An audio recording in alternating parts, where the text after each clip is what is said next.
حسيت يوم إن جسمك في مكان وعقلك في مكان تاني؟ إحنا بنقضي نص حياتنا في الندم على ماضي خلص والنص التاني في القلق من مستقبل مجاش أصلا، وبينهم بتضيع مننا اللحظة الوحيدة اللي بنملكها حقا، وهي الآن. أغلبنا يعيش حياته بنظام التيار الآلي، بتاكل من غير ما تحس بطعم الأكل، بتمشي من غير ما تحس بالطريق، بنسمع من غير ما نركز. في علم النفس ده التشتت، وهو المصدر الأول للتوتر والقلق المزمن. أنت مش بتعاني من حياتك، أنت بتعاني من غيابك عنها. سألت نفسك قبل كده إحنا ليه بنعيش عمرنا كله في حالة انتظار؟ بنستنى الأسبوع يخلص، نستنى الأجازة تيجي، بنستنى المشكلة تتحل، أو بنستنى شخص يرجع. والحقيقة إننا وإحنا بنستنى حياتنا الحقيقية بتتسحب مننا. بنكون بجسمنا هنا بس عقلنا يا إما غرقان في وجع الماضي وندمه، يا إما مرعوب من مجهول بكرة وقلقه. النهاردة هنعرف سر الآن، وإزاي اللحظة دي هي الوحيدة اللي بنمتلكها فعلا، وإزاي نوقف شريط القلق اللي بياكل أيامنا ونسترد السكينة اللي ضاعت. العقل البشري عامل زي الراديو، لو مبرمجه على محطة الماضي هيفضل يشغل لك ذكريات الندم والوجع والأسف. ليه قلت كده؟ ليه عملت كده؟ ولو مبرمجه على محطة المستقبل هيفضل يشغل لك سيناريوهات الخوف والقلق. يا ترى ايه اللي هيحصل؟ يا ترى الرزق هيجي امتى؟ لو فلان مشي.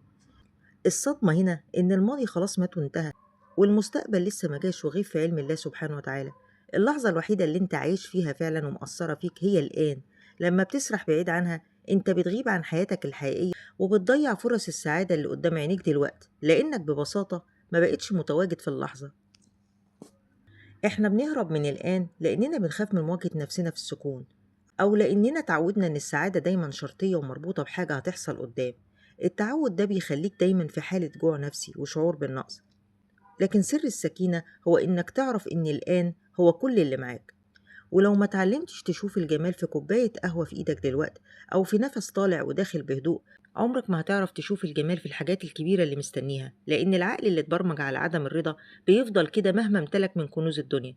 السعادة مش محطة بتوصل ليها، السعادة هي طريقة مشي في اللحظة الحالية. وهنا بنفتكر الآية اللي دايما بتطبطب على قلوبنا وبتفهمنا طبيعة الرحلة. بسم الله الرحمن الرحيم. ولا نبلونكم بشيء من الخوف. الخوف ده غالبا بيبقى خوف من بكرة ومن المجهول. ربنا سبحانه وتعالى بيقول لنا شيء، يعني جزء صغير، مش هو كل الحياة. لما بنعيش في الآن بنقدر نواجه شيء الخوف ده بشجاعة، لأننا بنعرف إن بكرة ده ربنا بيدبره بلطفه سبحانه وتعالى. إحنا لينا النهاردة نعيشه بعبادة وشكر وهدوء. التركيز في اللحظة الحالية هو أكبر علاج لمرض القلق اللي بيعاني منه ملايين البشر دلوقتي، لأنه ببساطة بيفصل فيشة الأفكار اللي بتجري ورا بعضها من غير نهاية. إحنا ليه بنقلق من بكرة؟ الحقيقة النفسية هي إننا بنخاف من فقدان السيطرة، بنحاول نرسم سيناريوهات لكل حاجة عشان نحس بالأمان. لكن الآن بيعلمنا إن الأمان الحقيقي هو في التسليم. التسليم مش معناه الكسل، التسليم معناه إنك بتعمل اللي عليك دلوقتي، وبتسيب النتيجة لصاحب الملك سبحانه وتعالى. لما بتشيل من على كتافك حمل تدبير بكرة، قلبك بيفضى عشان يستمتع بنور النهاردة. إنك تعيش في اللحظة ده بيخليك تكتشف إن أغلب الحاجات اللي خفت منها ما حصلتش أصلا، وإننا ضيعنا صحتنا وأعصابنا في معارك وهمية. طيب إزاي تطبق ده فعليا وتطول مدة السكينة في يوم؟ بتمرين الحواس الخمسة. أول ما تحس إن عقلك سحبك للماضي أو المستقبل، ارجع فورا لجسمك. شوف 5 حاجات حواليك، اسمع 5 أصوات، المس 5 حاجات، شم روائح جنبك، تذوق طعم واحد. ده بيرجعك للواقع فورا. صاحب العمل البسيط اللي بتعمله. لو بتغسلي أطباق ركزي في ملمس المية، لو بتمشي حس بخطوات رجلك على الأرض. الاندماج في الفعل البسيط بيوقف ضجيج الأفكار. التنفس الواعي. خد نفس عميق وراقب الهواء وهو داخل وخارج.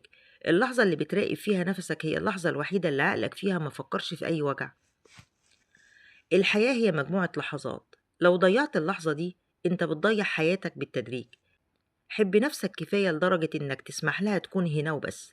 أنا سيلا، وقناتنا هي مكان عشان نتعلم نعيش بسلام ونفهم رسائل ربنا لينا. قولي في التعليقات إيه أكتر فكرة بتسحبك بعيد عن الآن.